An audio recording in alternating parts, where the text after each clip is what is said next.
પરમાત્મા સાથેના સંબંધમાં આપણી પાસે વ્યક્ત થવા માટે પ્રાર્થના છે, વિનંતી છે. પરંપરાથી પ્રાપ્ત કેટલા બધા પદો છે, આરતી છે, ભજન છે. કેટલી રીતે આપણે ઈશ્વરને યાદ કરીને આપણા મનની વાત એની આગળ મૂકીએ છીએ, સારા પ્રસંગે, માઠા પ્રસંગે. એ એકમાત્ર એવો છે કે જે આપણી ભેરે હંમેશા આવે છે. એને આપણી પાસેથી કોઈ બીજી અપેક્ષા નથી. એ એટલું જ ઈચ્છે છે કે આપણે એને મોકલેલા સારા માણસ તરીકે પૃથ્વી પર જીવીએ. એ આપણી ચિંતા કરે છે, એ આપણને ચાહે છે, એ આપણી કાળજી લે છે. તમે સૌએ જો માટલું ઘડતા કુંભારને જોયો હોય તો ખ્યાલ આવે. કુંભાર જ્યારે માટલું ઘડતો હોય છે ત્યારે એ માટીના પિંડને બહારથી ધીરે ધીરે ધીરે ટપલા મારી અને એને આકાર આપે છે. આપણને ઉતાવળે જોઈએ તો એમ લાગે કે કોઈ માણસ આવી રીતે ટપલા કોઈને મારે, એ કેવી જાતનો સંબંધ, આમાં ક્યાં પ્રેમ આવ્યો? પણ સહેજ ધ્યાનથી જોઈએ, વિચારીએ તો ખ્યાલ આવે કે જે એક હાથે કુંભાર ટપલું મારે છે માટીના એ પિંડને, એ જ વખતે સમાંતરે બીજા હાથથી એને અંદરથી આધાર આપ્યો હોય છે. પરમ તત્વ પણ આપણી સાથે એ જ રીતે કરે છે. એ ક્યારેક આપણને ટપારે છે બહારથી ટપલું મારીને, પણ પછી એ જ વખતે આપણી કાળજી લઈને ભીતરથી એક હાથ રાખે છે અને એ દ્વારા આપણને ઘડે છે. તો એ આપણો પહેલો સંબંધ જીવ અને શિવનો, આત્મા અને પરમાત્માનો. એની સાથે આ યાત્રાનો આપણે આરંભ કરીએ. વૈદ્ય, અસીમ મહેતા અને ભાઈ રવિ, આપણા ત્રણેય કલાકારો આ ક્ષેત્રના હવે પોતાની ઓળખ ઊભી કરી ચૂકેલા કલાકારો છે. સમગ્ર ઓર્કેસ્ટ્રેશન વાદ્યવૃંદ એ ભાઈ સંદીપ કિશન, એ પણ આ ક્ષેત્રનું પ્રતિષ્ઠિત નામ છે. એમના માર્ગદર્શન નીચે આ બધા જ ગીતોમાં વાદ્ય સંગત કરવાનું છે. સૌ સાથે મળીને આપણે આપણા જ પરિચિત જીવાયેલા એવા સંબંધોને તાજા કરવા છે. બીજો જે મહત્વનો સંબંધ પરમાત્મા પછીનો, એ પ્રકૃતિ સાથેનો. પ્રકૃતિનો નાનો અમથો ફેરફાર પણ આપણને મૂંઝવી જાય છે. પ્રકૃતિનું રમ્ય રૂપ આપણને મુગ્ધ કરે, પ્રકૃતિનું રુદ્ર રૂપ આપણને ગભરાવે. ક્યારેક વિજ્ઞાનના સથવારે આપણને એમ લાગે કે આપણે કુદરતને નાથી છે, પણ એ જ વખતે કુદરત કરવટ બદલે અને આપણને આપણા સ્થાનનો પરિચય કરાવી દે. પ્રકૃતિની આ લીલા, એનું આ સૌંદર્ય બંને પ્રકારનું એ મનુષ્યને મુગ્ધ કરતું રહ્યું છે. આપણા વેદો પણ પ્રથમ ઈશ્વર તરીકે પ્રકૃતિનું ગાન કરે છે. જ્યારે મૂર્તિમાં ઈશ્વર નહોતો ત્યારે આપણે પ્રકૃતિના તત્વોને પૂજ્યા છે.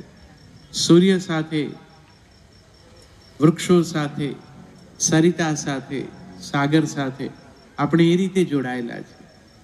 તો આજના કાર્યક્રમની આ બીજી પ્રસ્તુતિ એ આપણી આ પ્રકૃતિ સાથેની મૈત્રી છે, એને યાદ કરી.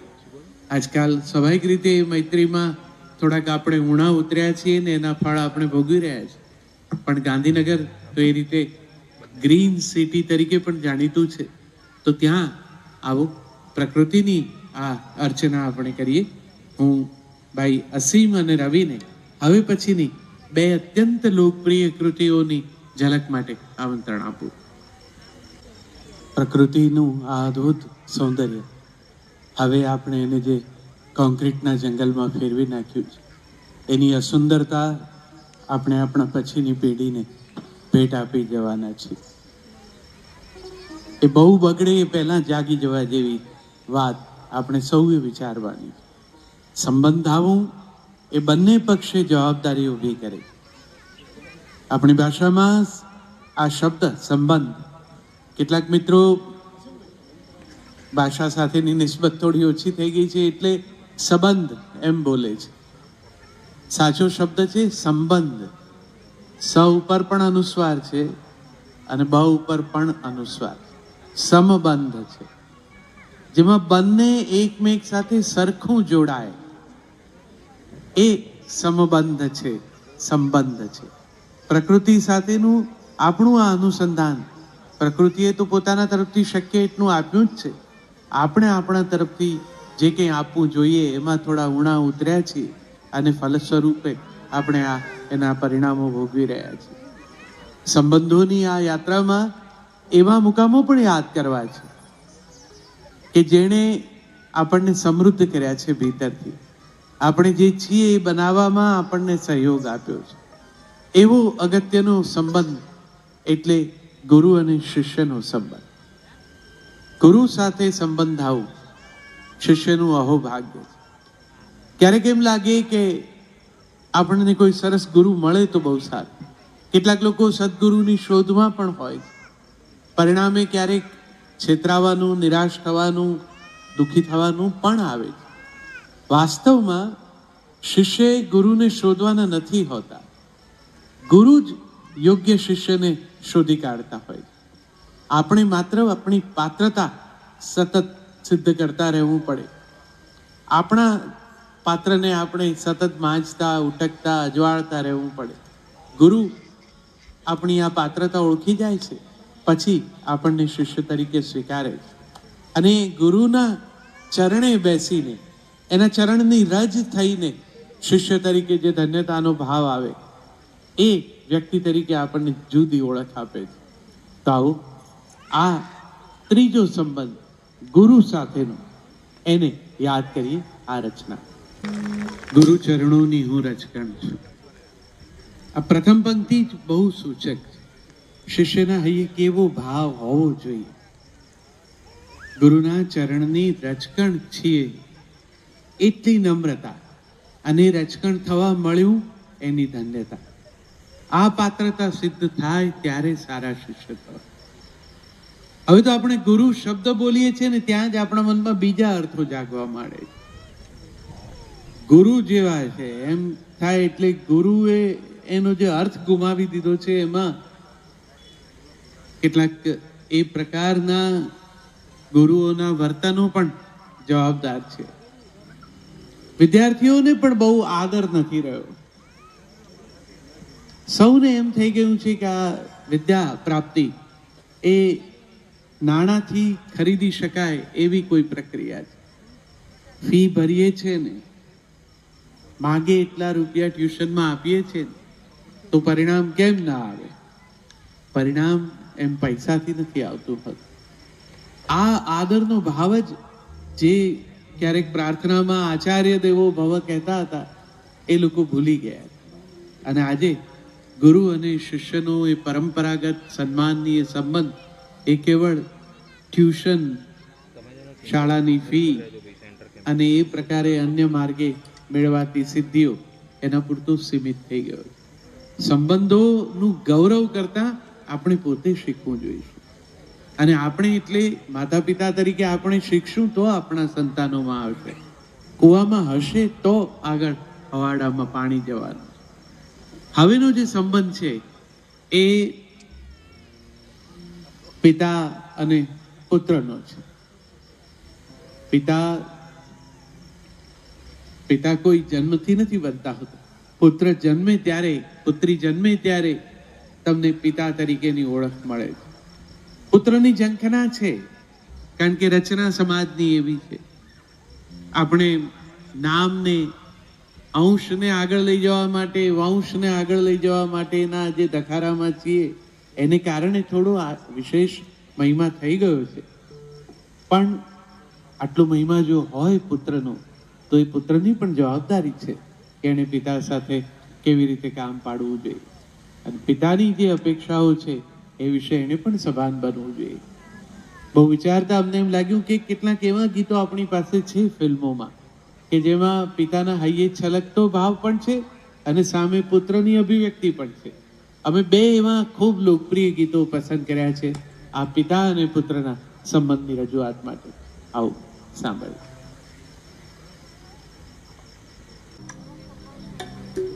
પિતા અને પુત્રના સંબંધ તરફ જતા પહેલા આ એક મુકામ અગત્યનો હતો, કારણ કે જ્યાં આપણો જન્મ થયો છે એ આપણી માતૃભૂમિ. 3 માં અગત્યની, એક જન્મદાત્રી માં, એક માતૃભૂમિ અને ત્રીજી આપણી માતૃભાષા. માતૃભાષા પ્રત્યે પણ ઉપેક્ષાનો ભાવ છે. મધર ટંગ કરતા અધર ટંગનો મહિમા વધી ગયો છે. અંગ્રેજી માટેનો સ્નેહ, અંગ્રેજીના કેટલાક આગ્રહો સાચા ખોટા માતા પિતાઓના મનમાં બહુ ઘર કરી ગયા છે, સવિશેષપણે મમ્મીઓના મનમાં બહુ થઈ ગયા. મૂળ માતૃભાષા શબ્દ માનો મહિમા કરવામાંથી આવ્યા છે, અને એ જ માને હવે ભાષાની બાબતમાં પોતાની ભાષા કરતા વિશેષ એ અન્ય ભાષા તરફની રુચિ વધી ગઈ. મારે તમને એક હળવાશથી પણ અગત્યની વાત એટલે એ કરવી છે કે મારા એક અમેરિકાના પ્રવાસ દરમિયાન મારો અનુભવ છે, એટલે એ તમારી સાથે મારે વહેંચવો છે. પ્રથમ વખત હું જ્યારે ગયો ત્યારે ત્યાંના અમારા યજમાન અમને ફરવા માટે લઈ ગયા, અને ફરતા ફરતા ન્યુયોર્કમાં ટાઈમ સ્ક્વેર પર ઊભા હતા. ત્યાં સુધીમાં એમણે આપણા વતનનું ખાસું જે કંઈ કડવાશ એમના મનમાં હશે એમાં કહી શકાય એવું કહી દીધેલું. અહીંથી ગયા હશે ત્યારે જે ત્યાં સંઘર્ષ કર્યો, પોતે સિદ્ધિ મેળવી, 2 પાંદડે થયા, એનું ગૌરવ તો હોય, પણ સાથે સાથે એમને વતનની ધૂળ ઉડે છે, વતનમાં ઢોરા ફરે છે, વતનમાં ગંદકી છે, એનું એટલું બધું અમેરિકા સાથે સરખામણી કરતા કરતા મારી જોડે ભાષણ કરેલું. હવે આપણે પહેલી વાર ગયા એટલે આપણે પણ એમના પર આધાર રાખેલો એટલે મૌન રહ્યા ક્યાંય સુધી. પણ ન્યુયોર્કમાં ફરતા ફરતા રસ્તા ઉપર ભીખ માગનારાઓ, હાથમાં અંગ્રેજીમાં બોર્ડ લઈને એ લોકો ત્યાં બેસે અને એમાં લખ્યું હોય એ પ્રમાણે એની જરૂરિયાત શું છે એ માટે એને ભીખ જોઈએ છે. આ ભાઈએ ત્યાં મને એમ કહ્યું કે તુષારભાઈ જુઓ, અમેરિકામાં તો ભીખ પણ અંગ્રેજીમાં માગે છે. ત્યાં સુધીમાં હું ગળા સુધી આવી ગયેલો. પછી મેં એને કીધું કે સાહેબ, તમે એમ કેમ નથી જોતા કે અંગ્રેજી આવડે છે તોય ભીખ માગે છે? ભાષા માત્ર આવડવાથી વિદ્વત્તા નથી આવતી. વિદ્વત્તાના ધારાધોરણો જુદા છે. માતૃભાષાનું ગૌરવ ન કરી શકે એ વ્યક્તિ, એનું જીવનમાં ધૂળ પડી. તો જન્મભૂમિ, જન્મદાત્રી માં અને આપણી પોતાની માની ભાષા, એ ત્રણેયને યાદ કરવા જેવા છે. તો આવો પહેલા તો માની વંદના કરીએ. એક આપણી ભારતમાં, બીજી આપણી જન્મ દેનારી માં, અને બીજી આ આપણા સૌની માતૃભૂમિ ગુજરાત. આ ત્રણેય સાથે આપણે સંબંધાયા છીએ, અને ત્રણેયનું ગૌરવ થાય એવી રીતે આપણને જીવતા આવડવું જોઈએ. સંબંધોના આકાશમાં ચમકતા આ બધા નક્ષત્રો, ગ્રહો, તારલાઓ, એમાંથી હવે આપણા એવા દુન્યવી સંબંધો તરફ આપણે ધીરે ધીરે આવીએ. એ સંબંધોની વાત કરતા પહેલો જ વિચાર આવે છે દીકરી સાથેના સંબંધો. દીકરી એ અનેક રીતે દીકરાથી વિશેષ છે. દીકરીઓ એમને ઈશ્વરે કંઈક અદ્ભુત રીતે ઘડીને મોકલેલી હોય. એ જે રીતે ઘરમાં રહે છે, વિદાય લઈને બીજા ઘરમાં જાય છે. દીકરીઓ એવા દીવા જેવી છે જે ઉંબર ઉપરનો હોય, જે ઉંબરની અંદર અને બહાર બંને ઠેકાણે અજવાળું કરે.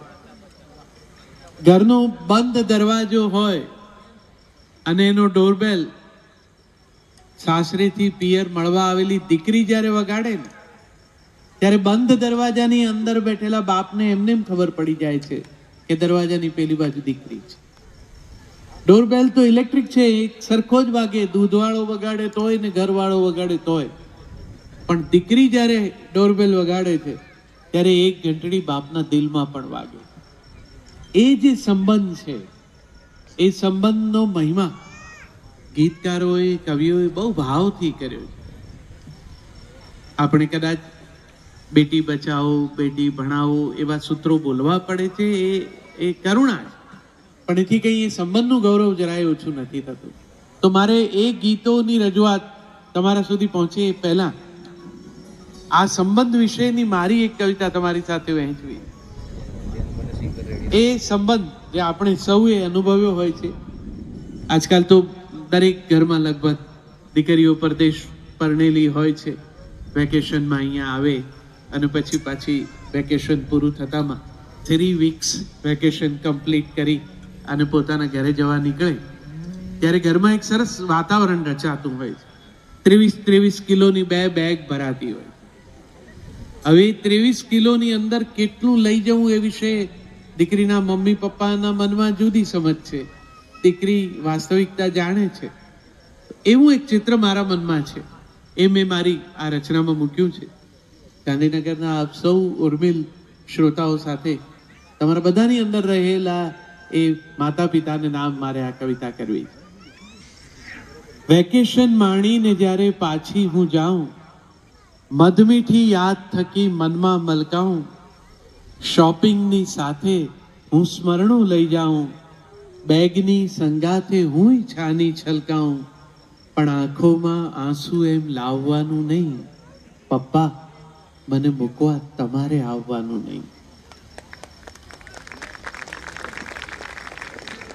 બેગ હું ભરું ત્યારે સામે ઉભા રહીને કાઢું એ પાછું મુકાવો છો સમ દઈને. બેગ હું ભરું ત્યારે સામે ઉભા રહીને કાઢું એ પાછું મુકાવો છો સમ દઈને. આ નથી કાઢવાનું, આ તો લેવાનું છે. કેટલું મુકાવો છો ફરી ફરી કઈ કઈને.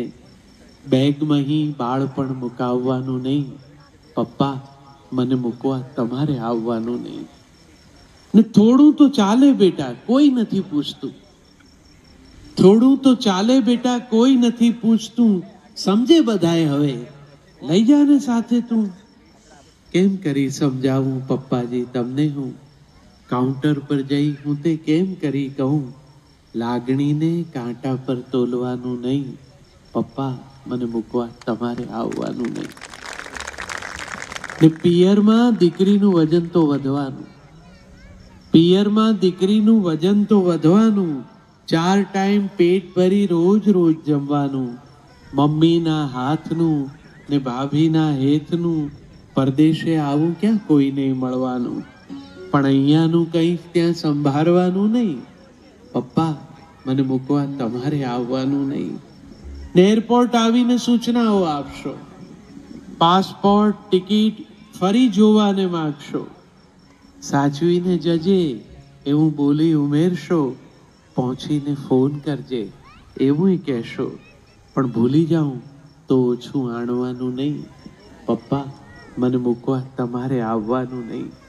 ને જોયા કરો છો જ્યાં સુધી દેખાતી, જોયા કરો છો જ્યાં સુધી દેખાતી. કાચની દિવાલ મને એક્વેરિયમ લાગતી. કાંઠો છોડીને જતી દરિયાની માછલી, પણ બીજા કાંઠે એની વાટ્યું જોવાતી. આંસુને કેમ કહું આવવાનું નહીં. પપ્પા, મને મૂકવા તમારે આવવાનું નહીં. ને દીકરી અને પપ્પાનો એવો સંબંધ છે. દીકરી ને પપ્પાનો એવો સંબંધ છે. ફૂલમહી સચવાતી એની સુગંધ છે. હાથ મૂકી માથે એ મૂંગા રહી બોલતા. દીકરીના આંસુમાં એનો અનુબંધ છે. પણ પપ્પાને આંસુ બતાવવાનું નહીં. પપ્પા, મને મૂકવા તમારે આવવાનું નહીં. તો આ સંબંધ દીકરીનો અને બાપનો, મા સાથે દીકરીનો સંબંધ તો એવો જ હોય છે. માને ભાગે વધારે કપરી જવાબદારી છે. પપ્પા આટલા બધા ઉર્મિલ છે એટલે જ માએ વધારે વાસ્તવિક રહીને દીકરીને તૈયાર કરવાની છે. સબ જવાનાના જે કંઈ સામા પવનો છે એની સામે. મમ્મીઓ જ્યારે બાળપણમાં દીકરીઓને 2 પગ વચ્ચે બરોબર દબાવીને માથામાં તેલ ઘસીને અને પછી તાણીને ચોટલું બાંધે છે ત્યારે દીકરીને ગમતું નથી. પણ એ એટલા માટે આજે તાણીને વાળ બાંધ્યા છે કે કાલે એ દીકરીના વાળ ખુલ્લી હવામાં મસ્તીથી ઉડી શકે એવી સમર્થ દીકરી બને. આ જવાબદારી માની છે. તો દીકરી એ મા અને બાપ સાથે જે સંબંધથી જોડાય છે, આવો આપણી એ દીકરીઓને યાદ કરીએ. આ બધે સરસ હાલરડા છે. પાયલે બહુ સુંદર રીતે દીકરીની વાત જોડે જ દીકરાનું પણ હાલરડું ગાઈ લીધું. માને માટે બંને સરખા છે. હાલરડું હવે ગવાતું નથી. હવે એની મમ્મીઓને બહુ આવડતા નથી. દાદીમાં ઘરમાં હોય તો સંભળાવે તો સંભળાવે, નાનીમાં હોય તો સંભળાવે. પણ હવે મમ્મીઓ કદાચ સાંભળીને પોતે મોટી થઈ છે પણ હવે ગાતી નથી. કારણ કે એમને એમ લાગે છે કે આવું આ અર્થહીન છે, એવું આ ઉલુલુલુ ઉલુલુ કરવાનો શું અર્થ. પણ હા હાલરડું બહુ સૂચક છે, સહેજ સમજી લેવા જેવું છે, એટલે મેં વચ્ચે વાત કરવાનું પસંદ કર્યું. એ શબ્દ ગુજરાતીનો એનો અર્થ સમજો તો હાલરડું. હાલ જે રડે છે ને એ બાળક જે સાંભળતા સાંભળતા જંપી જાય એ હાલરડું છે. હાલરડું ગવાય જ્યારે ત્યારે કોઈ બાળક એવી સ્વર પરીક્ષા નથી લેતો કે મારી માં લતા મંગેશકર છે કે કેમ. એને તો માત્ર મમ્મી હાજર છે એની ખાતરી આ અવાજમાંથી મળે છે. માના પેટમાંથી બહાર આવ્યા પછીની આ અજાણી દુનિયામાં સલામતીનો જે અનુભવ છે એને એ માત્ર માના અવાજમાંથી એને મળે છે. એ માં જો આજુબાજુમાં હોય એવી એને ખાતરી થાય તો એ સૂઈ જઈ શકે. અને જેમણે એ અસલ ઘોડિયામાં આમ ખોયામાં છોકરા સુવાડીને હિંચોળ્યા હોય એને ખ્યાલ હશે એ ઘોડિયાના ખોયા માના ગર્ભના આકારના જ હોય, એમાં બાળક આમ ટૂંટિયું વળીને સૂવે. અલબત્ત હવે તો બધા ડૉક્ટર મિત્રો ના પાડે છે આવી રીતે સુવાડવાની, કે છે કે એનાથી કરોડરજ્જુ વળી જાય છે બાળકને. જોકે આ એ જ ડાક્ટરો છે જે પોતે ખોયામાં સૂઈને મોટા થયા છે. પણ સમયની સાથે વાતો બદલાય, સમજ બદલાય તો આપણેથી એનો વિરોધ તો ન થઈ શકે, કારણ કે હવે ઘણું બધું બદલાયું. જે કરીને આપણે મોટા થયા, આપણા મમ્મી પપ્પાએ જે રીતે ઉછેર્યા એમાંનું ઘણું બધું હવે આપણા પૌત્ર પૌત્રીઓને આપણે કરવા જઈએ તો મમ્મીઓ દીકરીઓ લડે છે, પુત્રવધુઓ કે છે નો નો નો ડોન્ટ ડુ ધેટ. આપણે આંખો આંજીએ તો તરત ના પાડે છે. હવે તો કે છે છોકરા જન્મે તો 6 મહિના સુધી પાણી પાવર ના પાડે છે. એ કહે છે કે એને જે જોતું પાણી હોય એ દૂધમાંથી મળી જ જાય. હવે જે નવું નવું આવ્યું છે એ કબૂલ છે, આપણે તો એનો વિરોધ કરીએ તો કોઈ સાંભળે એવું નથી. પણ આ હાલરડું એટલા માટે અગત્યનું છે, એ ખોયામાં સૂતા બાળકને ઝુલાવતા ઝુલાવતા માં અમે હળવી થપલી મારે. એ મારી બહેનો, ભાભીઓ, દાદીઓ, માં બધા દીકરીઓ બેઠા હશે, એમને ખબર હશે. એ જે ટપલી છે ને એ બાળકને ખાતરી કરાવે છે કે મમ્મી અહીં જ છે. તો અવાજ દ્વારા અને આ સ્પર્શ દ્વારા માની ઉપસ્થિતિનો અહેસાસ જે થાય છે ને એનાથી બાળક સલામતી અનુભવે, એટલે હાલરડા ગવાય છે. હાલરડાની રેકોર્ડ લાવીને વગાડી દેવાથી બાળક સૂઈ ન જાય. અને જો સૂઈ જાય તો કદાચ ભવિષ્યમાં તમારે બદલે એ જેમનો અવાજ સાંભળતા હોય એને મમ્મી માને. તો જેવું આવડે એવું પણ હાલરડું ગાવું. એટલે મેં આ 2 હાલરડા લખ્યા. પાયલે બહુ સુંદર રીતે ગાઈને એને વહેતા પણ કર્યા છે. તો આવો એ દીકરા અને દીકરીઓની યાત્રામાં યાદ કરીએ આવી વાલી વાલી દીકરીઓને. 2 સરસ ગીતો. એકમાં પિતાના હૈયે છલકતો ભાવ પુત્રના જન્મ પ્રસંગનો, અને એક પુત્રના હૈયે પિતા સંદર્ભે શું વિચાર ચાલે છે. 2 બહુ લોકપ્રિય થયેલા ગીતો છે ફિલ્મના. બંનેની આજે સહિયારી રજૂઆત સાંભળી. લગભગ દરેક માતા પિતા સૌની અપેક્ષા, ઈચ્છા, સપનું એ હોય છે કે એમના સંતાનો જીવનમાં પ્રગતિ કરે, નામ કમાય, અને એ રીતે અંતે તો સંતાનોનું સુખ એમના હૈયે હોય છે. પણ ક્યારેક આ કલ્પનાનો અતિરેક જ્યારે થાય છે ત્યારે બાળકો મૂંઝાય છે અને એના પરિણામો બહુ સારા નથી આવતા. પરીક્ષાનું ભારણ અને પરિણામનો ડર, એના ખૂબ ભયંકર સમાચારો આવવા માંડ્યા છે અખબારોમાં. સાવ 6ઠા, 7મા, 8મા ધોરણના બાળકો ગ્રેડની ચિંતામાં જીવન ટૂંકાવી દે ત્યારે માતા પિતા ઉપર જે વીતે એ સમજવા માટે બાળક તો રહેતું નથી. બાળકે તો જિંદગી શું છે એ પણ જાણી નથી. એ પહેલા એ જિંદગીનો અંત એ પોતાની જાતે આણી દે, કારણ કે આ જે ભારણ એના ચિત્ત ઉપર આવ્યું છે એને કશુંક નામ કમાવાનું છે, અને નામ આ ગ્રેડથી જ પ્રાપ્ત થશે. એ જે ગેરસમજ છે એ બહુ દુઃખદ છે. સંબંધાવું એટલે બંને એકમેકને સમજવું. પરિસ્થિતિ કેટલી ભયંકર છે આપણે સૌ જાણીએ છીએ, અને આપણે બધા જ એને માટે જવાબદાર છે. બાળકો 9મા 10મામાં આવે એ પહેલાથી માતા પિતાઓ જે કમર કસે છે, એમના જુદા જુદા અભ્યાસક્રમો માટેની દોડાદોડ, એના ટ્યુશન વર્ગો, એને માટે બાળકને પહોંચાડવો અને એ સારા માર્ક મેળવે એ માટેનું જનૂન મમ્મીઓને સૌથી વધારે છે. મમ્મીઓ કોણ જાણે સુપર મોમમાં ફેરવાઈ જાય. કાની ટીક લઈને આમથી આમ આ વર્ગથી પેલા વર્ગ દોડ કરીને છોકરાઓને ટ્યુશન વર્ગોમાં પહોંચાડવા અને શાળાઓમાં પહોંચાડવા.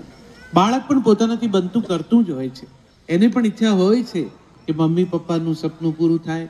એ પણ આજુબાજુમાં જે પ્રકારની મિત્રોમાં અને એમાં સ્પર્ધા જુએ છે તો એને પણ થાય છે કે હું પ્રયત્ન કરું, અને કરે પણ છે. પણ બધા બાળકો સરખા ન હોય. પ્રત્યેક બાળક જુદું છે. એ જુદી ક્ષમતા લઈને આવ્યું છે. એનામાં જુદી સમજણ, સજ્જતા, વિશેષતા હોય છે જે આપણે ઓળખવાની હોય. એમાં આપણે કાચા પડીએ. બાળકની કેપેસિટી 80-82% વધારેની ના હોય અને તમે 92-95ની કલ્પના રાખીને એને દોડાવો, બાળક પણ પોતાનાથી બનતો સહયોગ આપીને પોતાની જાતને 82-85 સુધી લઈ આવે અને પરિણામ આવે એ દિવસે મમ્મી પપ્પા બંને નિરાશ થઈ જાય. ઘરની બહાર નીકળે નહીં, સોસાયટીમાં કોઈને મોં બતાડે નહીં, ગેલેરીમાં ડોક્યું ન કરે. કારણ કે નહીં તો ઉપર જે રહેતા હોય એ પાછા રાહ જોઈને જ બેઠા હોય. એ તરત નીચે જોઈને તરત જ પૂછે કેટલા આવ્યા, અને આ મમ્મી બિચારી એમ કે 85. એટલે ઉપરથી આમ ડોક્યું નીચું રાખ વધારે ઝુકાવીને એમ કે એમ તો નહીં મળે. અરે બેન, તું ખાલી ઉપરના માળે રહે છે, ઉપર વાળી નથી કે તું આ બાળકનું ભવિષ્ય ભાખી લે. પણ આપણે 2 જણા, મમ્મી અને પપ્પા, આપણા બાળકની આ નિષ્ફળતાને સૌથી વધુ રોઈએ છીએ. અને કેટલાક તો એવા મા બાપ હોય છે જે 2ના ભેગા થઈને 85 નથી આવ્યા હોતા. ત્યારે બહુ દુઃખ થાય. એના કરતા એવું વહાલસોયું બાળક જ્યાં સુધી નહોતું આવ્યું ત્યાં સુધી શું દશા હતી એની તો કલ્પના કરો. કેટલા મંદિરોના ઓટલા ઘસી નાખ્યા હતા, કેટલા તબીબોની સેવા લીધી છે, કેટલાને પ્રાર્થના અને વિનંતીઓ રાતના કરી. ઓશિકા આંસુથી ભીના થયા છે. અને હવે આવી ગયા છે ત્યારે એ જાણે કોક ના હોય એવી રીતે એમની સાથે વર્તીએ. પાપા કહેતે હૈ બડા નામ કરેગા, એ વાત પિતાની અપેક્ષા છે, માની ઈચ્છા છે, કબૂલ. પણ એ એટલો અતિરિક્ત ન હોવો જોઈએ કે જે બાળકના જીવન ઉપર જ એનું ભારણ વધારી દે. તમારી 4 આંખોના બાકી રહી ગયેલા સપનાનો ભાર એની 2 આંખોના સપનાને કચડી નાખે. એ તો કેમ ચાલે? સંબંધ આવું એટલે મેં કહ્યું તેમ બંને પક્ષે, ઉભય પક્ષે સરખા જોડાવું તો એનું ગૌરવ થાય. જન્મ દેનારા મા બાપ તરીકે ચોક્કસ આપણું એક ગૌરવભર્યું સ્થાન છે. પણ અમે જ્યારે સંબંધોની યાદી કરતા હતા ત્યારે એક વિચાર એવો પણ આવ્યો કે એક અદ્ભુત સંબંધ એવો પણ છે કે જેને જન્મ ન દીધો હોય પણ જન્મ દેનારી કરતા પણ વધારે એનું સન્માન થયું હોય કવિતાના, સાહિત્યના, સમાજના જીવનમાં. કાનુડાને જન્મ દેનારી માં કરતા કાનુડાને ઉછેરનારી માનો મહિમા સૌથી વધુ ગવાયો છે. એટલે અમે આજે આ સંબંધોના આકાશના એક સૌથી તેજસ્વી તારા તરીકે એ માને યાદ કરી છે. આવો સાંભળે કે જેણે એને જન્મ નથી આપ્યો અને છતાં એના પર એ ઓળઘોળ છે. તો એક એવી કવિતા ગુજરાતીમાં આપણને મળી, એક એવું ગીત જેણે એક સમયે સમાજને અંદરથી હચમચાવી નાખ્યો. લોકોની આંખના ખૂણા ભીના થઈ ગયા એ ગીતથી. અને હવે કેટલાક વર્ષોથી વળી પાછું આ ગીત લોકોના સ્મૃતિ પટે તાજું થયું છે. એક સમય હતો જ્યારે કામ ધંધાની શોધમાં દૂર સુદૂરના ગ્રામ્ય વિસ્તારોમાંથી સંતાનો નગરો તરફ દોડતા હતા. એ સમયે સૌરાષ્ટ્રમાંથી ઘણા બધા યુવાનો મુંબઈમાં મહામોહમયી નગરી એમાં નોકરી ધંધો શોધવા આવતા. મુંબઈની કમાણી મુંબઈમાં સમાણી એ સૂત્ર નીચે મુંબઈમાં રોટલો મળે પણ ઓટલો ન મળે એ એક કલ્પના. એમાં ઘર છોડીને આવીને મુંબઈમાં કામ કરનારા જે સંતાનો હતા ત્યાં દૂર સુદૂર સૌરાષ્ટ્રના ગામડામાં એમની વાટ જોતી એમની માં. એ ઘરની વાર્તા હતી એ વખતે. ઇન્દુલાલ ગાંધી આપણા એક એવા કવિ, એમણે એવી પીડાને કવિતાનો વિષય બનાવ્યો અને એક એવા પાત્રનું સર્જન કર્યું જે ગીગુભાઈ નાગજી એવા નામનો એક યુવક છે જે મુંબઈ શહેરમાં આવ્યો છે કામ કરવા. અને એની માં ઘેર એની રાહ જુએ છે. બાને એમ છે કે દીકરો મુંબઈમાં ખૂબ સરસ કમાશે, ધમાશે, ઘરની સ્થિતિ સુધરશે. પણ મુંબઈની વાસ્તવિકતા જુદી છે. માં સુધી સાચા સમાચાર કોઈ પહોંચાડતું નથી કે ખરેખર દીકરાની સ્થિતિ ત્યાં શું છે. અને માના મનમાં એમ છે કે દીકરો કદાચ ત્યાં જઈને આપણને ભૂલી ગયો અને એ ત્યાં ખૂબ સગવડ સાહેબીમાં રહે છે અને અહીંયા આ માં દુખી દુખી છે. આ કથા એ ગીતનો વિષય બની અને આંધળી માનો કાગળ એવા નામથી આ ગીત ખૂબ લોકપ્રિય બન્યું. એટલું લોકપ્રિય બન્યું કે લોકો દીકરાને ફિટકાર આપવા માંડ્યા. પરિણામે કવિએ પાછળથી એક બીજું ગીત લખવું પડ્યું, દેખતા દીકરાનો જવાબ, કે જેમાં દીકરો સ્પષ્ટતા કરીને માને કહે છે કે માં, તું માને છે એવી સગવડમાં હું અહીંયા નથી રહેતો. હું તો અહીંયા ફૂટપાથ પર સૂઈ રહું છું અને માંડ પેટ ભરું છું. તો એ ગીત જેણે ગુજરાતના સમાજને હચમચાવી નાખ્યું, એ પણ સંબંધની એક એવી બાજુ વ્યક્ત કરે છે.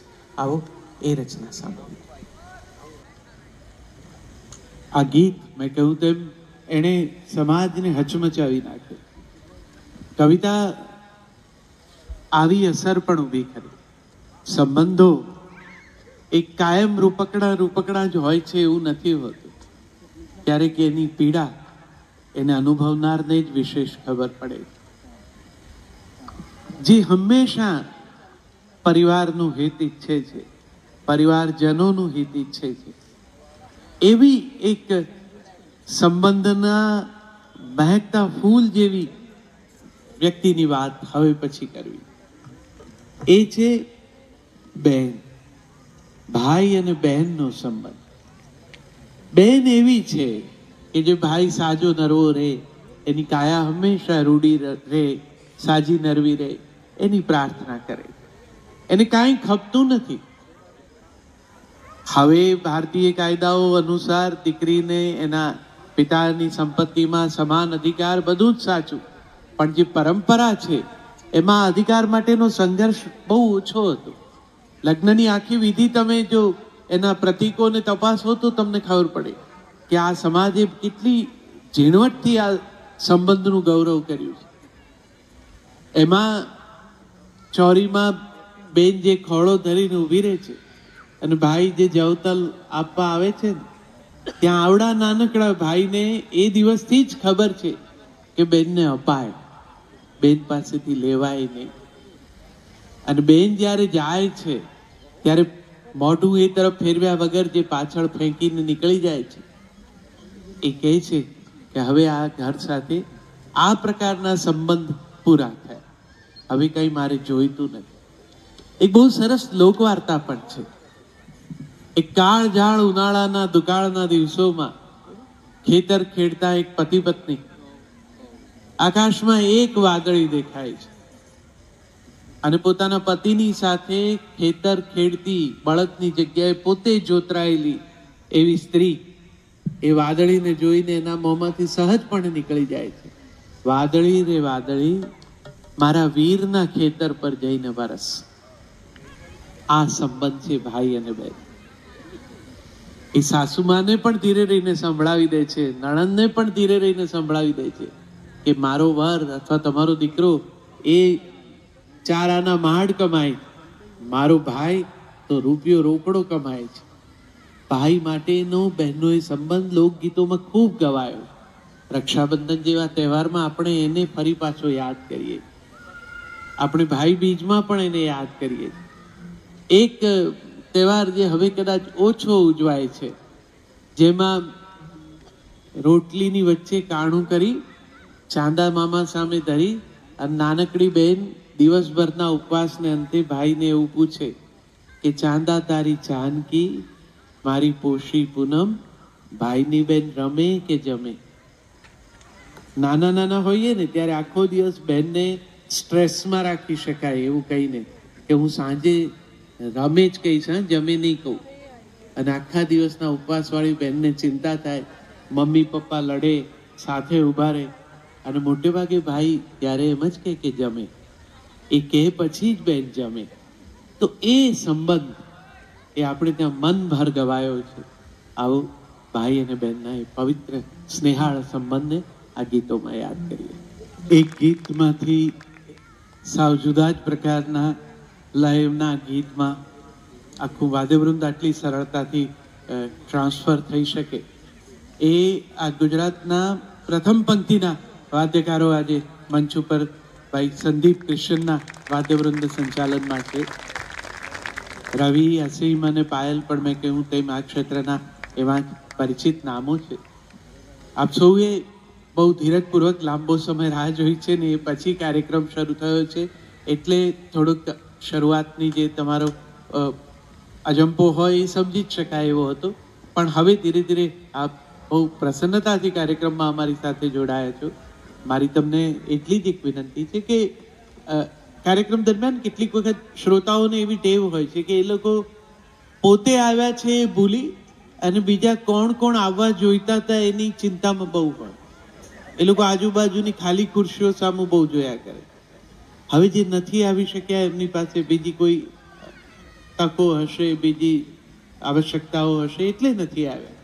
અમે ખાલી ખુરશીઓ જોવાને બદલે જે ખુરશીઓમાં મિત્રો છે એમની સન્મુખ જોઈને જ રજૂઆત કરીએ. તો આપ સૌ પણ એવા જ સ્નેહથી એવો જ પ્રેમાળ પ્રતિભાવ આપી અને આ કાર્યક્રમને માણો તો જ આ સંબંધની વાત જામે. કારણ કે શ્રોતા અને કલાકારનો પણ એક સંબંધ હોય છે અને એમાં પણ ઉભય પક્ષે જવાબદારી હોય છે. તો એવા સંબંધનો સરસ અનુભવ કરતા કરતા થનગનાટ એ વ્યક્તિગત વિષય છે, કેવળ સામૂહિક નથી. બધાનો જ હોય તો જ એ થનગનાટ એવું નથી. પેલા ભીતરથી થનગનાટ થવો જોઈએ અને પછી એ સમૂહમાં અભિવ્યક્ત થવો જોઈએ.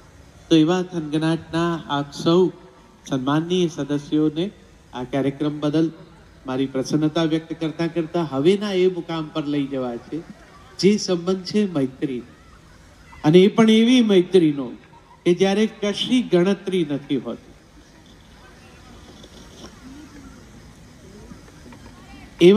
એવા સંબંધમાં કે જેમાં મૈત્રીના એ દિવસોની વાત મારે તમારી સાથે કરવી છે કે જેમાં કોઈ હું કંઈક મેળવી લઉં, એની પાસેથી મને વિશેષ મળે તો એની સાથે જોડાઉં, એવી જે સમજ મોટપણે આવે છે ને એવું કશું હોય નહીં. પ્રસન્નતાથી જે મૈત્રીને બાળપણમાં આપણે આનંદી છે. હવે તો વેકેશનનો સમય છે. હવેના વેકેશનો બહુ જુદા થઈ ગયા. જે વેકેશનો આપણે આનંદીને મોટા થયા એના કરતાં હવેના બાળકોની મુશ્કેલી શું છે, બહુ જલ્દી બોર થઈ જાય છે. એટલે મમ્મીઓને પણ બહુ ટેન્શન થાય. સ્કૂલોમાં મોકલી દઈને રાજી છે પણ ઘેર રહેવાનું જેવું શરૂ થાય એટલે માનો જીવ ટેન્શનમાં આવી જાય કે હવે કાલથી આને રોજ કરાવશું શું. હવે આ કરાવવું પડે એની ચિંતામાં મમ્મી પપ્પાઓ મુકાતા ને અમે અમારું બાળપણ જાતે શું શું કરી શકાય એ શોધીને આનંદેલું. એક બહુ મજાનું ગીત તમારી સાથે આનંદવું છે. તમારી અંદર રહેલા એ નાનકડા બાળકને અમારે એમાં સંબોધન કરવું છે. સાંભળી. હું ને ચંદુ છાના માના કાતરિયામાં બેઠા. કાતરિયું એટલે એવું સ્ટોર રૂમ, એવું ભંડકિયું, એવું માળિયું જેમાં ઘરની બિનજરૂરી વસ્તુઓ પડી રહે છે. હવે તો આર્કિટેક્ચરમાંથી આ બધી વસ્તુઓ આવા એરિયા નીકળી ગયા એટલે બાળકો મા બાપને ડિસ્ટર્બ કરે નહીં ને મા બાપ બાળકોને ડિસ્ટર્બ કરે નહીં અને છતાં રમી શકાય એવું ઘરના કન્સ્ટ્રક્શનમાં જ કઈ જગ્યામાં રહ્યું. બાકી વેકેશન આખા આવી રીતે મિત્રો સાથે વીતી શકતા. ચંદુ સાથે પોતાનું વેકેશન આનંદતું આ બાળક કેવું જાતે એક ફિલ્મ રમવાનો પ્રયોગ કરે છે.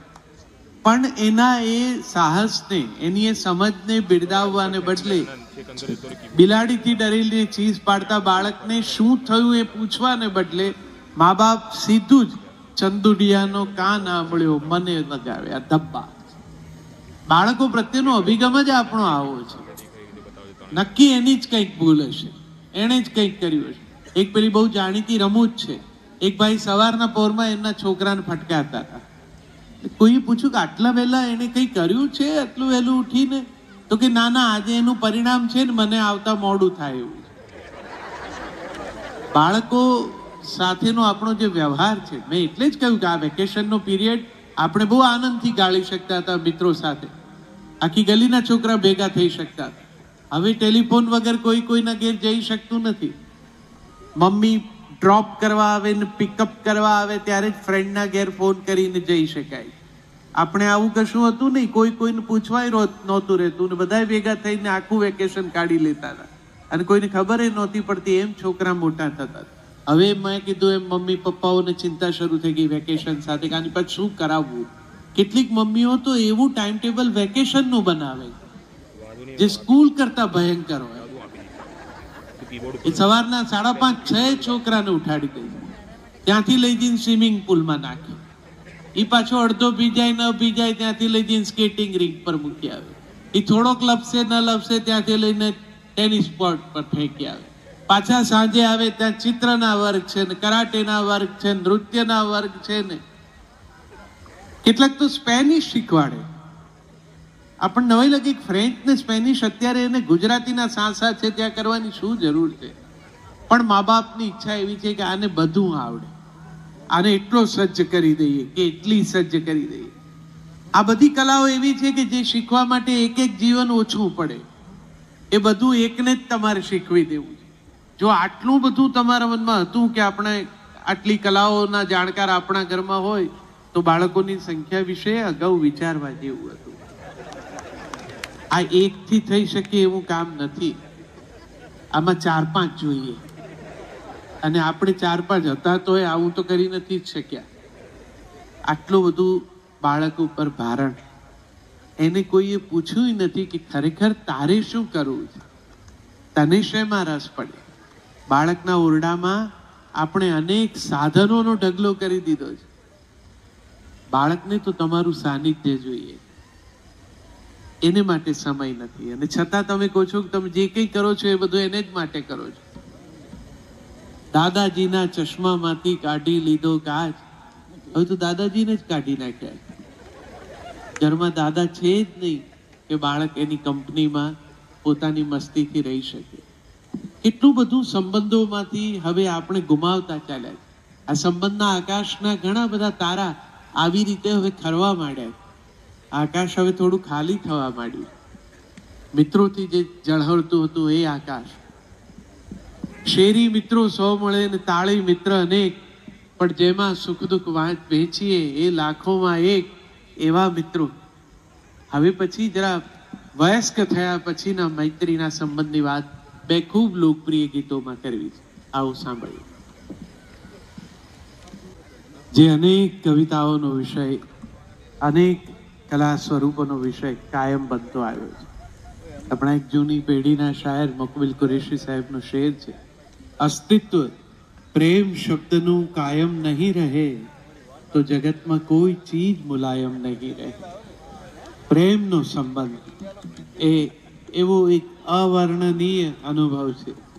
બંને પક્ષે જેમાં લાગણી બે કાંઠે હોય એવા એ સંબંધને કવિતાએ, ફિલ્મ ગીતોએ ભરપૂર ગાયો છે. અમે એમાંથી 2 સુંદર કવિતાનું સ્વરૂપ જેમાં હોય એવી ફિલ્મ ગીતની પસંદગી કરી છે. આવો એ પ્રેમ સંબંધ તરફ આગળ વધીએ. આ વિરહની રાત છે, તારીખનું પાનું નથી. અહીં દિવસ બદલાય છે તો આખો યુગ બદલાય છે. વિરહના એ અનુભવો, એક રાતનું અંતર ને સવારના ચહેરો જોઈ શકાવાની શક્યતા, જગત આખું ગુલાબી ગુલાબી લાગે એવા એ મધુર દિવસો. 2 અક્ષરનો મંત્ર પ્રેમ, એનું આવું સફળ આરાધન અને એને અંતે જેને ઝંખ્યા હોય એના દર્શનની, એના મિલનની પ્રસાદ રૂપે પ્રાપ્તિ, આ બધું સંબંધાવાની બાબતમાં બહુ અગત્ય. પણ દરેકને આ પૂજા ફળતી પણ નથી, એ પણ એટલું જ સાચું. સંબંધનું એ પણ એક રૂપ છે કે જેમાં નિષ્ફળતાનો, પીડાનો બોધ પણ થતો હોય છે. પ્રેમના સંબંધની વાત કરતા હોઈએ ત્યારે એ રંગને પણ યાદ કરી લઈએ.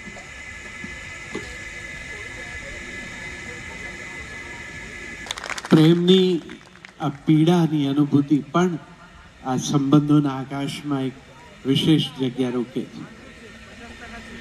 પ્રેમ હોય તો પછી પીડાનો આવો, નિરાશાનો આવો અનુભવ શું કામ થવો જોઈએ? પણ કેટલીક વખત પ્રેમ ન હોય, પ્રેમનો વહેમ હોય, એને કારણે પણ આમ બને. ક્યારેક પ્રેમમાં કોઈ વાતનો વહેમ આવે અને વાત બગડે. પ્રેમનું જે મંત્ર વાક્ય છે, આઈ લવ યુ, એ આમ પાનના ગલ્લે મસાલો ચાવીને પિચકારી મારી દઈએ એટલી સહેલાઈથી બોલાઈ જાય છે, પણ એ પ્રકારે બોલાવવું ન જોઈએ. એ સિદ્ધ કરવો પડે એવો મંત્ર છે, અને એને માટે કદાચ જીવન ઓછું પડે. આઈ લવ યુ એ વાક્ય અંગ્રેજી છે, એના કન્સ્ટ્રક્શનને જો તમે સમજો તો એમાં આઈ છે, હું, એ કેપિટલ છે. એ હંમેશા વાક્યની આગળ જ રહે છે. જે કહે છે કે હું ચાહું છું, એનો હું આખા જીવનમાં, આખી રજૂઆતમાં, વાક્યમાં પ્રથમ જ રહે છે. અને જેના ઉપર ઓળઘોળ છે, જેને ચાહવાની વાત કરે છે, એ યુ વાક્યને છેડે છે. પણ આઈ અને યુ વચ્ચેના અંતરની વચ્ચે પેલો લવ શબ્દ છે. લવ એ સેતુ છે, અને એ જ જીવનનો હેતુ છે, જે આઈ અને યુને જોડે છે. આ સમજાય તો આ મંત્ર વાક્ય છે. જ્યાં આ કેપિટલ આઈ ઓગળતો નથી, ત્યાં યુ સુધી વહી જઈ શકાતું નથી, અને પરિણામે અંતર પડી જાય. જ્યાં આ આઈ આડો આવે છે, ત્યાં સંબંધમાં ખટાશ છે, કડવાશ છે, ક્રોધ છે. પ્રેમના ઘણા બધા આવા ઓળઘોળ થતા ગીતો તો મળ્યા છે, પણ હિન્દી ફિલ્મમાં એક ગીત એવું પણ મળ્યું છે કે જેમાં પોતાના પ્રિયજનને, જેને આટલું બધું ચાહ્યા છે, તેને આટલી તીવ્રતાથી શાપ આપવાનો ભાવ કવિતામાં આવ્યો. એ પણ સંબંધનો એક રંગ છે. જોઈએ, આવી કટુતા અથવા તો એવી પીડા આગળ ન જ રોકાઈએ, સ્વાભાવિક છે. આપણે તો પ્રસન્નતાનું મંગલાષ્ટક ગાઈએ અને એક એવા સંબંધ તરફ આગળ વધીએ કે જ્યાં બેઉ ચાહનારા એક થઈ શક્યા હોય. પ્રસન્નતાથી એમના દાંપત્ય જીવનની શરૂઆત થઈ રહી હોય. ચારે બાજુથી પ્રકૃતિ સમસ્ત એને અનુકૂળ થઈને આશીર્વાદ વર્તાવતી હોય. એવા કોઈ ગોધુલી ટાણે હસ્તમેળાપ થયો હોય, હૃદય મેળાપ થયો હોય. લાડો લાડી જમે રે કંસાર, સંસાર કેવો મીઠો લાગે રે. એવા મીઠા સંસાર તરફની યાત્રા શરૂ થઈ હોય, એ સંબંધની વાત હવે કરી. તુમ આ ગયે હો તો નૂર આ ગયા. જીવનમાં એક પ્રકારનો પ્રકાશ પથરાઈ ચૂક્યો. આ દાંપત્ય પથ ઉપર પણ કેટલાક રસપ્રદ સંબંધો છે. કુટુંબ જીવનના એ પાત્રો, હવે તો સંયુક્ત કુટુંબો વેરવિખેર થઈ ગયા. પહેલા એ ભર્યા હતા. ઘણા બધા પાત્રો બે જણના જીવન પર અસર કરતા રહેતા. સાસુ હોય, સસરા હોય, નણંદ હોય, નણદોઈ હોય, જેઠ હોય, જેઠાણી હોય, દેર હોય, દેરાણી હોય, જાત ભાતના પાત્રો, અને બધાની ઇન્ફ્લુઅન્સ કોઈને કોઈ રીતે આ નવ દંપતીના જીવન ઉપર પડતી હોય. એમાં બે સંબંધ બહુ રસપ્રદ, ભાભી અને નણંદનો. એના વિશે મીઠા કાવ્યો પણ છે લોક સાહિત્ય. નણંદબા ઉપર રાજી થઈ જનારી ભાભી પણ છે, નથી એવું નથી. અને નણંદબા ને માટે બહુ સારું ન મનમાં વિચારતી હોય એવી ભાભીઓના ઉલ્લેખ પણ છે. આ સંબંધ લવ એન્ડ હેટ રિલેશનશીપનો છે. કારણ કે ભાભી આવી છે એટલે ભાઈને કારણે આવી છે, પણ હવે ભાઈમાં ભાગ પડાવવાની એ વાત બેનથી સહન નથી થતી. પણ સાથે સાથે બેનના હૈયે એ વાત પણ છે કે ભાભીને કારણે બાપના ઘરનો દરવાજો ખુલ્લો રહેશે. તો એને ચાહવી કે એને ન ચાહવી, એનો સંઘર્ષ એના મનમાં કાયમ રહે છે. અમે આ સંબંધોના ગીતો વિશે વિચારતા હતા ત્યારે અમારા મનમાં બે એવા મીઠા ગુજરાતી ગીત જાગ્યા. અમને પણ એમ થયું કે જો આ સંબંધની વાત કરતા હોઈએ, ગુજરાતીઓના સંયુક્ત કુટુંબની વાત કરતા હોઈએ, તો ગુજરાતી કુટુંબ જીવનના ગીતો દ્વારા જેમણે આપણા સમાજનો સુરીલો દસ્તાવેજ આપ્યો એવા અવિનાશભાઈના બે ગીતો એની રજૂઆત આ કાર્યક્રમમાં થવી જ જોઈએ. અને બંને ચિરંજીવ ગીતો છે, સાંભળ્યું. વર્ણાગી વીરાની વર્ણાગી વહુ બનો, મારા ભાઈ તણો ભ્રમ જાય ભાંગી, ભાભી તમે થોડા થોડા થાવ વર્ણાગી. હવે તો કદાચ એમ કે હવે થોડા ઓછા થાવ વર્ણાગી, પણ ભાભી પોતાની નણંદ માટે કે નણંદ પોતાની ભાભી માટે આ જે ભાવ અનુભવે, એ બધા જે ગુજરાતી ગીતોમાં આ સંબંધોની સુગંધ સચવાઈ છે. વેણીમાં 4 ફૂલ અને માથામાં એ ગૂંથાયેલી વેણી. હવે તેવા વાળે ન રહ્યા કે વેણી ગૂંથીને માથામાં પહેરાય. હવે તો પ્રસંગે ઉધારના ટેકાના સરકાર જેવા વાળ નાખી અને ફરતા અંબોડાની વેણી ગૂંથે અને એ એક પ્રસંગ પૂરતી પ્રતિષ્ઠા સચવાઈ રહી. સંબંધો પણ હવે ધીરે ધીરે એવી રીતે વિખરાતા ચાલ્યા છે. આ બધા વચ્ચે સંબંધોની યાદી કરતા કરતા એક સંબંધ એવો પણ યાદ આવ્યો કે જે રસપ્રદ છે. જીવનમાં, પોતાના અંગત જીવનમાં જ્યારે રસિકતામાં ઓટ આવવા માંડે છે ત્યારે માણસો આસપાસ નજર નાખે.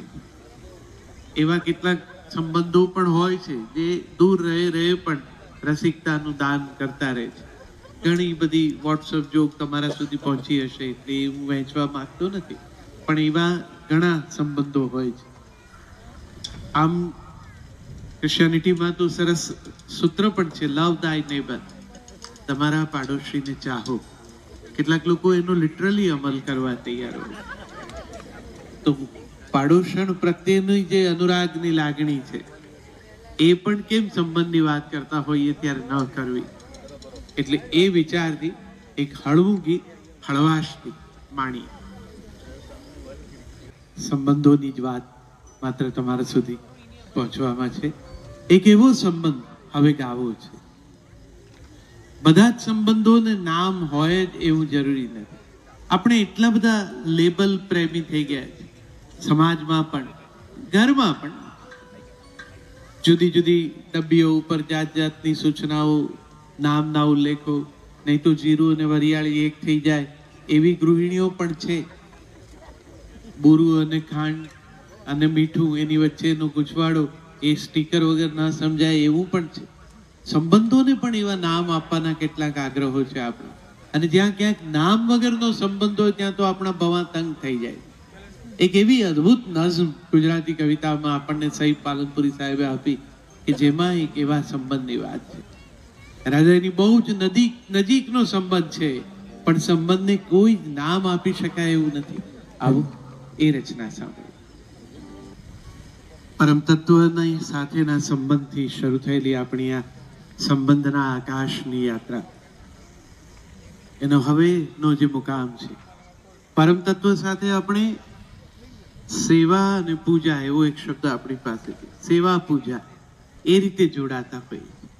કેટલીક પરંપરાઓમાં પરમાત્માની સેવા છે, કેટલીક પરંપરાઓમાં પરમાત્માની પૂજા છે, પણ એક ત્રીજી પણ પરંપરા છે, એમાં પરમ તત્વને ચાહવાની વાત છે. પ્રેમ લક્ષણા ભક્તિ છે. નવધા ભક્તિ પછી 10મી છે કે જેમાં પરમ તત્વને પોતાના પ્રિયતમ માનીને આપણે એટલી જ ઉત્કટતાથી એને ચાહીને એની આરાધના કરીએ. ઇસ્લામમાં એ પરંપરા સૂફી પરંપરા ગણાય છે. તો ઈશ્વર સાથેના એ સંબંધના અનુબંધને પણ આપણે એક એવી સૂફી પરંપરાની રચના સાથે યાદ કરી લઈએ અને ત્યારબાદ એક છેલ્લી રચના સાથે આપણે સમાપન કરીશું. તો આવો આ સૂફી ગાનમાં પરમ તત્વને પ્રિયજન માનીને એની સાથેનું અનુસંધાન અનુભવ્યું. ખરેખર મને તો મારી વિસ્મૃતિ થનગનાટના પ્રાગટ્યના સંદર્ભે પણ મારું કોઈ એમાં સૂચન હશે એ હું પોતે પણ ભૂલી ચૂકેલો. પણ આ પ્રવૃત્તિને હું બહુ ચાહું છું. મને એમ થાય છે કે સ્વરના સથવારે વહેતો શબ્દ એ કદાચ નવી પેઢી સુધી, અત્યારના આપણા સૌ ભાવકો સુધી કોઈ એવી સંસ્કારની વાત, કોઈ એવો વિચાર પહોંચાડે કે જે તમારા જીવનમાં કંઈક ઉપયોગી થાય.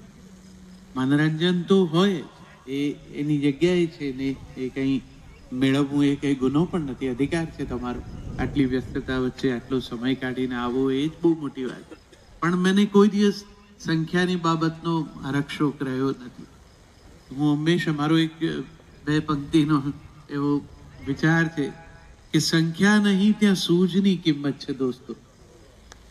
સંખ્યા નહીં ત્યાં સૂઝની કિંમત છે દોસ્તો. એકાદ સમજદાર પણ મહેફિલ ગણાય છે.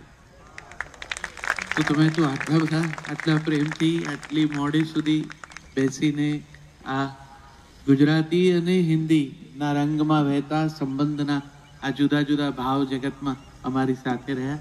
મારી પ્રસન્નતા વ્યક્ત કરું, સંસ્થાને શુભેચ્છા પાઠવું.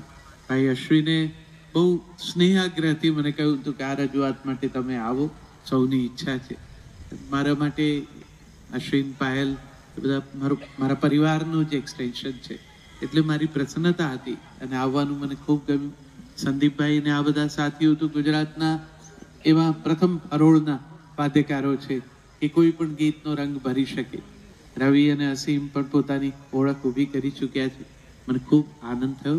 તમને સૌને શુભકામના સાથે સંબંધનો આ એવો એક રંગ જે માણતા માણતા કાર્યક્રમ પૂરો કરીએ કે જેને કારણે આપણે બધા ઉજળા છીએ.